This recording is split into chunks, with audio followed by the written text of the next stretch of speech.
I've played a lot of games. A lot of them good, a lot of them bad. But very few have captured me in the same way as the original Dark Souls. Life and death. I want to explain why Dark Souls is so good, but first I feel like I need to explain why Dark Souls got so popular. So, a little explanation. Think, you're a kid from the 80s, you're playing Ninja Gaiden, and you hit this part. You instantly fall in love with video games.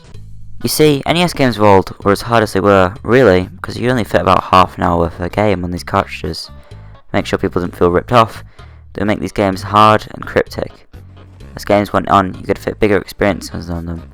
The developers would want people to see all of the game and reach the credits. This is why difficulty seconds became a thing. A lot of games were more cutscene than game, and games were infested with lazy QuickTime events. Jason! This started to make gamers feel annoyed, and so ushered in the... Yes, one of the key parts of leading up to Dark Souls was the Xbox arcade games. I'm going somewhere with this, give me a minute. This area of games was sort of the birth of indie games, with stuff like Super Meat Boy, Braid and Spelunky. These games became quite popular, not only because they were well designed, they harken back to the old days of gaming, they were also quite hard. See, a lot of people couldn't really get into these games because they have the mindset of, why would I play a game like this when I could be playing Shooting McGee over here? Though most people came around to indie games, this was sort of the idea at the time. In came Dark Souls though, which pleased both parties. It needs to look like a AAA game party, and it needs to be a hard party, were both pleased. You see, I love Dark Souls, and if you don't like them then you are objectively wrong, but one criticism of the series they have is that they aren't very good at explaining the mechanics to you. Leaving the player to look up a lot of options and mechanics and be like... Yeah.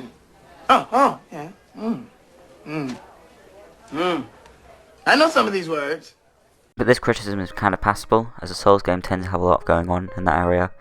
Let's pretend Sekiro doesn't exist for a second, because its leveling up system is too different to be involved in the conversation. Not that Sekiro isn't good, because it is. It's very good.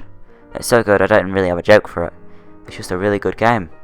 Anyway, the Souls games, at least the good ones, have a system where you can make a character's stats better with souls, or in Bloodborne's case, Blood? Blood. this is currency of sorts that is harvested from enemies after you kill them. It's a good system because this level of customization leaves you able to mold the character throughout the game to be as much your character as you want. There's also so much armor in the game that when you go into the online matchmaking, everyone's got different outfits. It's like a little fashion thing. But hey, these armors aren't just cosmetic. They do stuff. It's not only that they're challenging, but there is always a fascinating story behind them, usually about their tragic past and why they're killing you, or why they're the way they are. Dark Souls is one of my favourite games ever made, and I feel like I've explained why pretty well. I'll probably talk about this game for about 10 times the length of this video, and how big of a game Dark Souls is, but I'm not going to, because I want you to experience the rest for yourself. But before I go, why did Dark Souls become so popular and Demon Souls didn't?